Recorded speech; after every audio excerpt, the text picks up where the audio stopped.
Hello, and welcome back, everyone. This week's episode, here with me, your host, Matt Lastalia, is an interesting one because it really has me. One of the things that has me contemplating is the name of the show, right? And I know that we've talked about it before, we talked about it recently, and I think that I've got a beat on how I'm gonna parse this show with between the interviews and between our special time together. So today I really wanted to talk about GRAYspace, right? I wanted to talk about when does it make sense to take a hard line and hard stance approach to your decision-making process and to the things that matter to you. And so basically, when I think about black and white living, what does that mean? Well, in my head, I think about the white being kind of the canvas that is our lives. Now, the canvas can be made of different types of material depending on where it is that you grew up, the type of parenting that you had, the friends that you were exposed to, a lot of the external things, genetics, like these things that you can't really focusing the canvas, the white part being the things that you can't control, the cards that you're dealt, so to speak. And then I think about the black as being your actions in your life. And so if we had a blank sheet of paper and we wrote down the things that we've done in ink, these are the things that we have done for sure, cannot be undone, can be amended. You can line through it, but it's still there, and you can write new things, and you can always write new things. This is a sheet at the length of infinity, right? So with that being the case, you could just keep writing. So not to get too far off on a tangent, if you did something that you didn't like, right? You made a decision that you're not happy with and does not define who you want to be as a person, and you can't scratch that out. You can do the next 50 things on that list to be the type of person contrary to that help to define you as the person that you want to be perceived as, and more importantly, as the person that you want to perceive yourself as being. And so that's the way that I kind of look at black and white. And I didn't really think about that until today. Black and white, I took at a very surface level as being, it either is or it isn't. And I think that's typically what's meant by it. Like there are right decisions to be made, and there are wrong decisions to be made. I think that's not the right way to look at it. Especially when you look at your life as a whole. We go back to the staircase episode, and we think about the different steps that our life is on. Just to do a quick recap of that, you can have 50 different pairs of shoes, each pair of shoe representing a different aspect of your life, right? So you have your gym shoes that represent the athletic performance side. You have your dress shoes that represent your social standing, your relationships in life. You have your flip-flops that represent the relaxation and wellness part of your life. You have all these different shoes. that indicate, that can represent these different pillars of your life and these things that are really important to you. And they can all be on different steps at different times. And so the goal is to ever improve, right? Ever constantly becoming the better version of yourself that moves the shoes a step up, each day. Just take a step, just one step. You don't need to sprint up the stairs in all your different shoes at once, but constant, steady progression up the stairs, one step at a time. And so, in thinking about this, and reflecting on my own life, there are times when I will make a hard and fast decision to do what I think is right for myself and subsequently for my children and for those around me. My decision my personal choice around divorce is one of them. Not hard and fast and firm, and what you could consider to be black and white. My decision around my current employment. So with that, this is very interesting kind of setup. So I was given the opportunity to intern with a very, very cool company. Very interesting in a world, like a whole state of existence, multiple states of existence that I've never been in before, right? So there is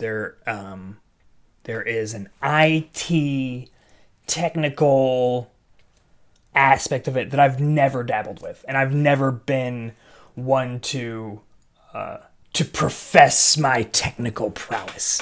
So that was that from the get-go. I was like, oh, I don't know, man. This is I can learn. I have confidence in my ability to grow and to learn and to develop. And I also knew that my responsibilities weren't on the technical side. This is the other sphere of existence that I hadn't been a part of, and that's selling. And so that's the position I'm in. I assist people making buying decisions to benefit them.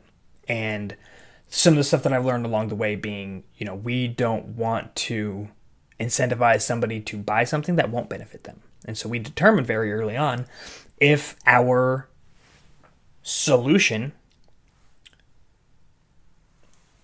is appropriate and adequate for addressing the obstacles and the needs that our potential clients have. And if they do, it turns into less of a selling situation and more of a consultancy and like I said, assisting them in the buying decision. Like, we can assist them to make the choice to something that is mutually beneficial. It's beneficial for us to sell our product. It's even more beneficial for us to sell our product to people that need it, that will gain benefit from it, because those are the people that will then benefit from it, greatly appreciate it, and then refer us to other people in the industry, and so on and so forth, and thus the magic of sales happens. And that's the way that in a perfect world, sales should happen. And so for my maiden voyage into the sales community, through an internship, it's very, very cool that I'm able to work with the people that I'm working with and the company that I'm working with. It feels good, and it feels clean and righteous and well placed, and just everything that I needed from this experience. I'm getting, and it's a beautiful thing. But there was a point when I wanted instinctually to go black or white with it. And that is in the sense that I want to do this with you guys full time and give you 100% of my attention and focus. And in my head, the black and white decision was, do I try to keep this up as some responsibilities shed and other responsibilities gained? So the responsibilities of my former life of the military fade away, and the responsibilities in my new position in sales increase. Where does the show fit in, right? So that was something that I sat down and I had to figure out. And after contemplation and thinking about it, I had decided that it wasn't the right call, that taking this internship into employment wasn't the right decision for me. So I told them.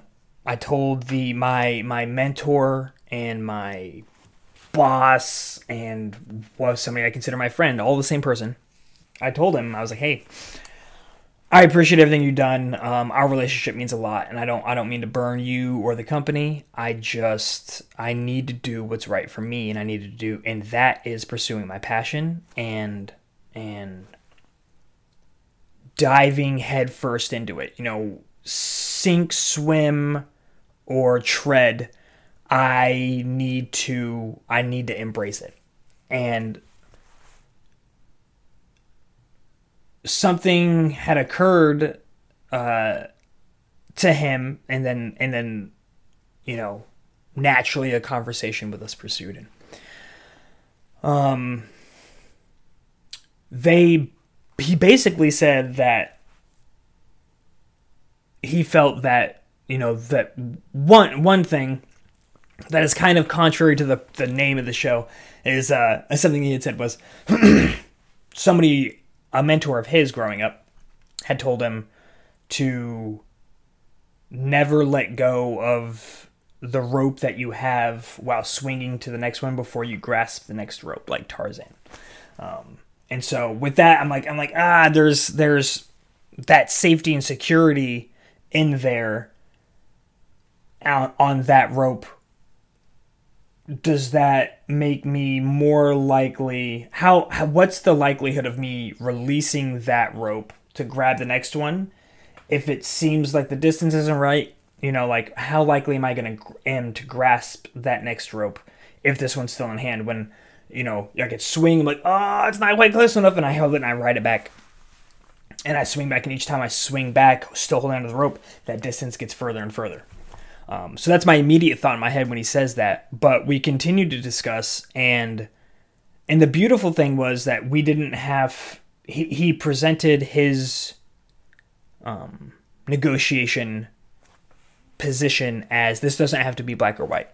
You don't have to go into this assuming that it's going to be one way. Because in my head, the terms of employment were to be me working full time, 5 days a week, and based on the several months that I've been working, I understand the level of work and the level of commitment that's required to do this well. And so I was like, yeah, no, and I explained that to him, and he's like, I understand. He's like, but everything's on the table. It's like, what would you like, and what are you willing to do? And I said that I would need to cap my hours working for them to X, to what we had negotiated, and to where my negotiation standpoint turned to.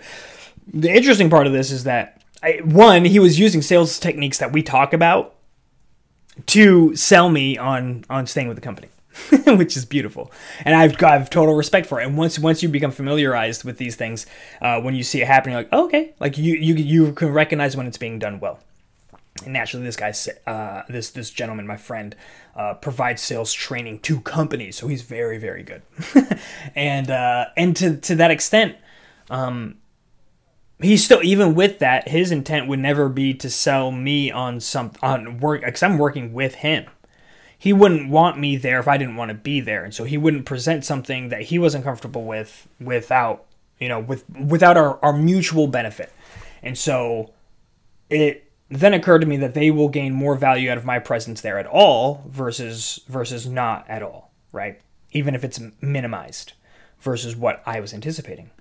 But what I could do, I could take this full time. If I have more days out of the week that are dedicated towards us and the training programs that are coming out, and to more interviews and to expanding the show and all of that, you know, if I basically my work week is shifted to being this primarily and the other thing part time, and that's a beautiful thing. That's a beautiful gray area to embrace. And so the most important part, and so this is always a concern. It's exactly what I talked about with the Tarzan and the, you know, analogy and holding on to one rope and grasping the next one before letting one go, is that you need, if you're going to do that, let's go back a second.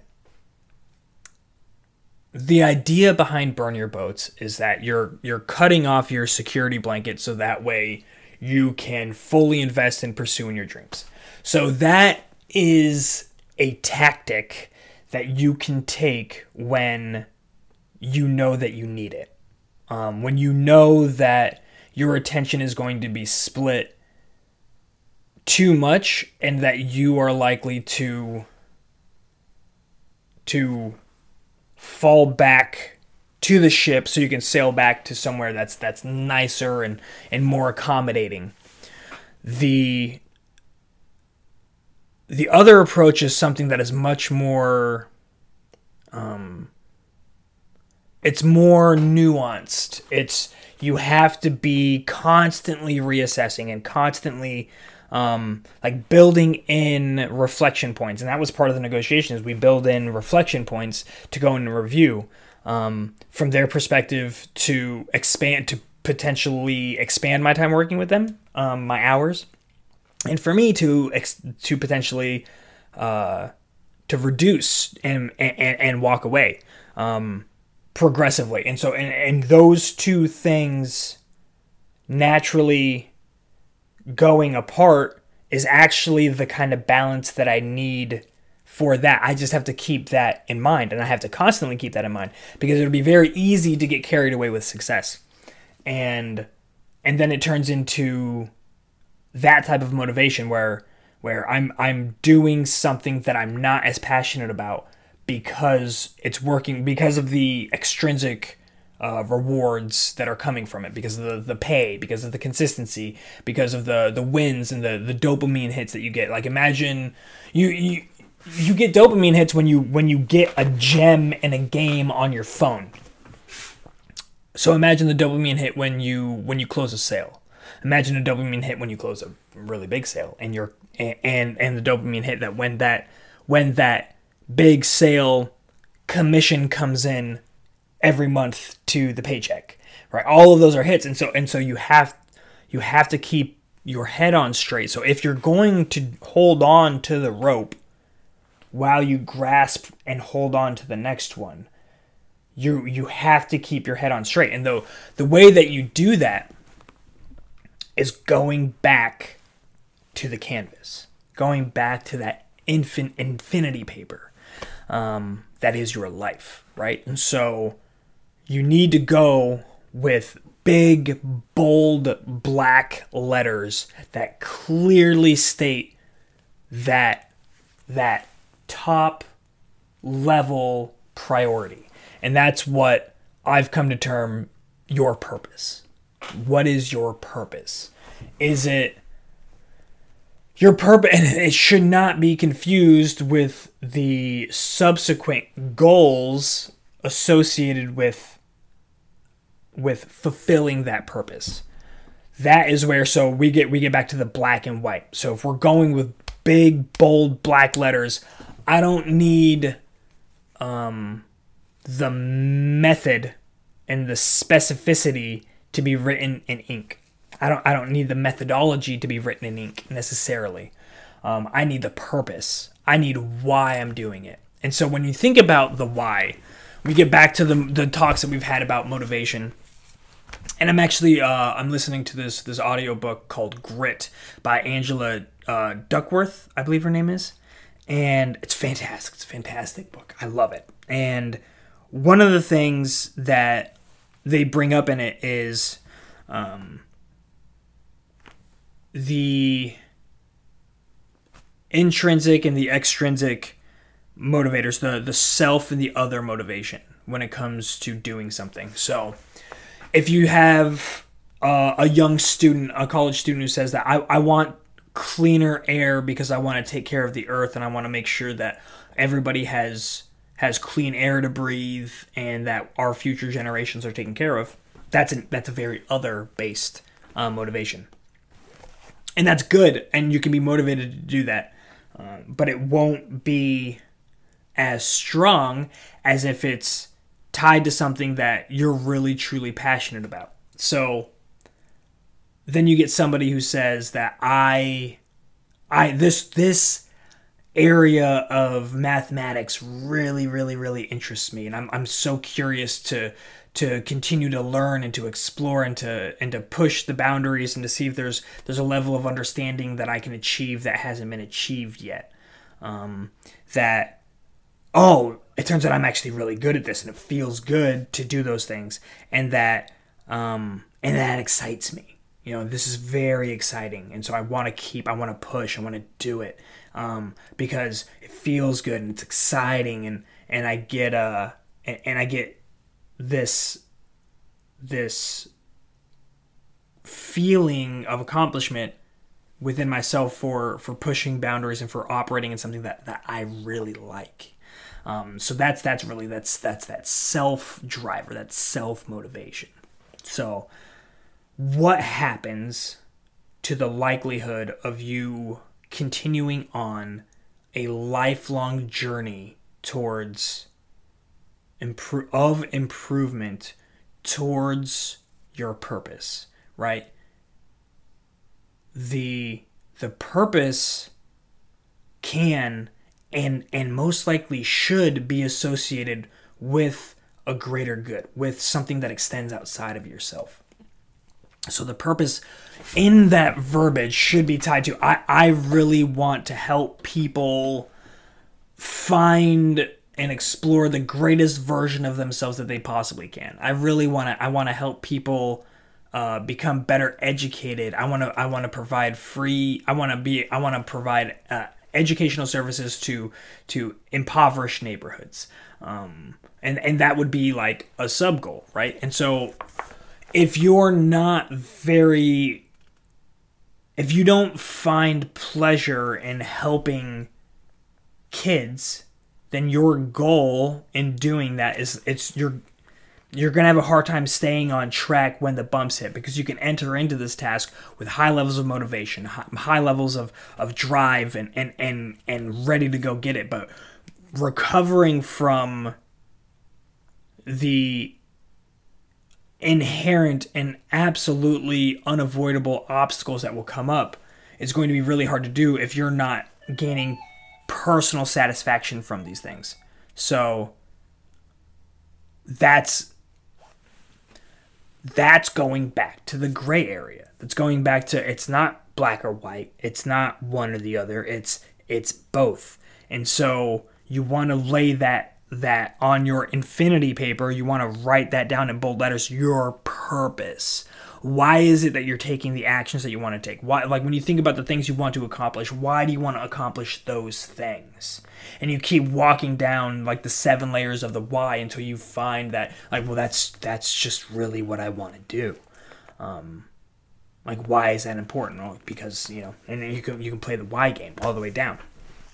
And so once you do that and you can't ask why anymore, you've hit that purpose level. And you do that and you see that you're passionate. If you're passionate about and you derive personal pleasure out of mentoring, then that might be a great path, But if you derive great passion and pleasure out of working with people and helping to improve communities, you may not be lifelong motivated and have the reservoir of internal motivation to overcome obstacles if you're working alone in a cubicle all day. Like, and it's not to discredit the work that's being done in cubicles. It's just saying that, like, your motivation to stick with that and to accomplish whatever goal it is you're accomplishing in whether it's a lab, if it's in you know, if it's in a cubicle, a lab, or in your office, it's like what is personally pushing you through when something comes up that says you can't do that. When it's no, you can't work, you don't work on that anymore. This funding fell through. Your scientific project, you know, the subjects, you found out that the methodology you're using to test your subjects was flawed from the get-go. If you're not gaining personal level satisfaction from it, it's not like oh well, it was a good idea and it really would have helped people, but it's not really going to work. So I'll just move on to the next thing. And that goes to the definition of grit. Your grit is your ability to stick with an idea over time to the level of not perfection, but expertise beyond that of other people who would take it to a certain level, hit a hard spot, and then quit. Your ability. And so that there's techniques to it. There's approaches. And so like trying to be gritty in something that isn't personally satisfying, or that is personally satisfying but doesn't serve a greater purpose, you're going to have a really hard time weaving those things in. That's why that purpose, again, you gotta big bold letters on that purpose. And then, like, I drew it out on here. I know it's probably really hard to see, but there on this page, you can see at top there's a purpose there, right? And then from there you have your goals. And all of these goals can actually be written in pencil.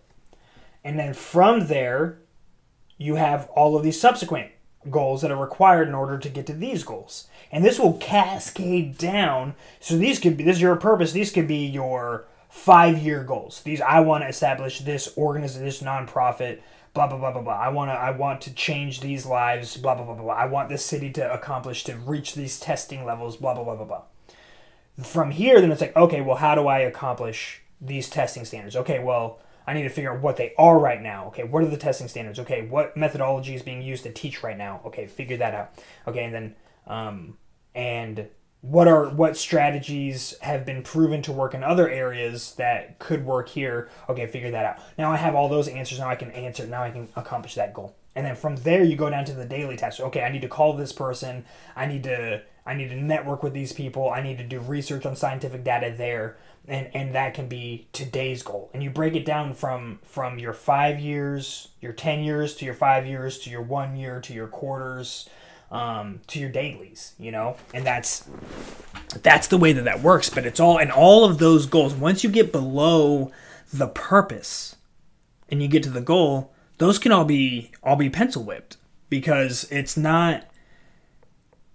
If you have in mind that, like, I want to, my purpose is this, and one of those goals falls out, you still don't lose the purpose. You still want to use mathematics in order to better engineer something to create more harvest from plants, per year, so we can feed the hungry.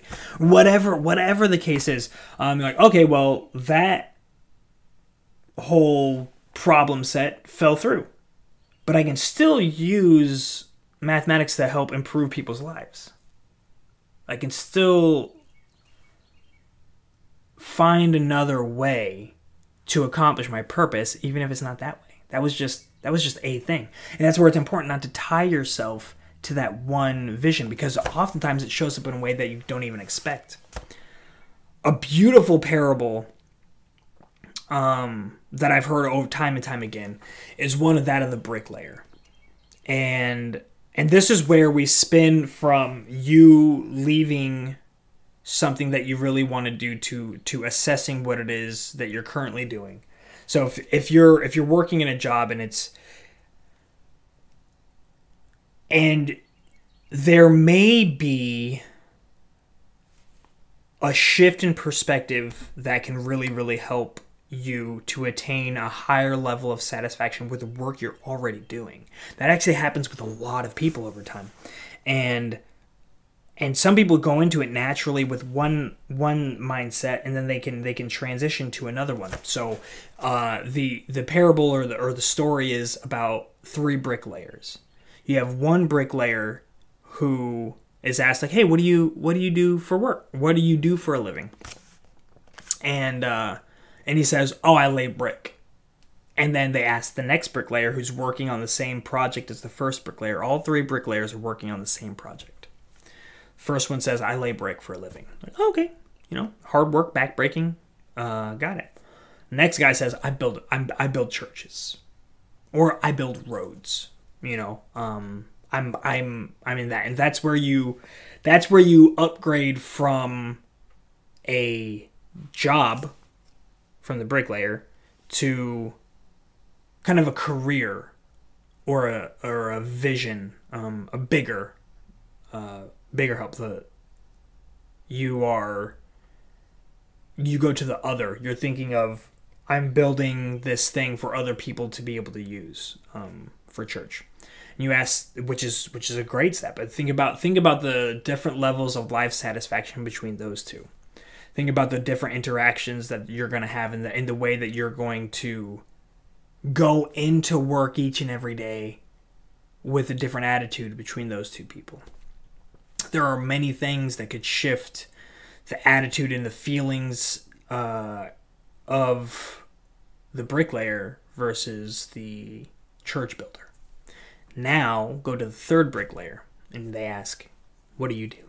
And he says, I build a house of worship for God. I think that it is something to that effect. Like I build God's house of worship. And so that is going to the next level. That's going to purpose. Because then you're not thinking about the building just the building. You're not thinking about just the brick. You're not thinking about just the building.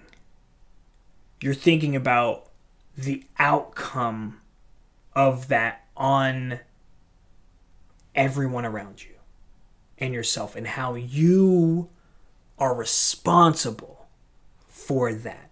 You tying yourself personally and your responsibility personally to the beneficial outcome to others. Those are ways that you can look at your current position, think about the benefits that you're currently providing in a different perspective than you currently do. Maybe it's not the thing that you're absolutely most passionate about. Maybe that third bricklayer never thought he would lay brick. But maybe when he thought about, maybe he wanted to be a priest. And then he sees it that way. He's like, well, I didn't go through, seminary school or whatever it may be. And, but my dad laid brick and his dad laid brick and we laid brick. And that's why I grew up learning that. But now I do it for here. And then as he goes through, how more likely is that individual to pay attention to the design? To pay attention how the brick is getting laid in such a way that he can create arches now. It's not just a path in front. It's not just a straight wall. Now we have an arch. Now we have a domed ceiling made out of brick. Now he figures out how to work with other materials to create different edifices, different sculptures and different settings inside of the church. He learns how to work with concrete. He learns how to work with marble. And he's motivated to do that because he personally derives value in creating these specific things. And as he does that, and as he refines his skill day in and day out, and he's looking for ways to do it because he's personally motivated to do it. And it's got a greater vision. Think about the likelihood he is to be requested over time to go to the next church versus being shifted like, oh, okay, well, you did all this great work, now go work, you build the bathrooms, that public bathroom down the street. Like, no, we'll give that to the bricklayer. Well, this guy's got this expertise now. This guy's really good, and he can work with these materials, and we're trying to build this new house of worship over here, and I know that I can trust him because he cares, because he shows up early every day, he stays late every night, because and it's not the same kind of work. It's the same literal work as the bricklayer, but it's different in his head. And because it's different in his head, the way that the outcome of it is perceived by everyone and the outcome of the work is different. So you have the ability to do that within your own mind on the work that you're currently doing. It's another way to leave behind the thought process of the past and to embrace the change that you're making and the positive impact you're making. And if you're not making that kind of positive impact, that's when you want to think about, severing that tie. And maybe you don't want to let go of that rope until you grasp onto the next one. But make hard decisions and be unrelenting and be uncompromising in your purpose. That is how you change your life. That is how you make change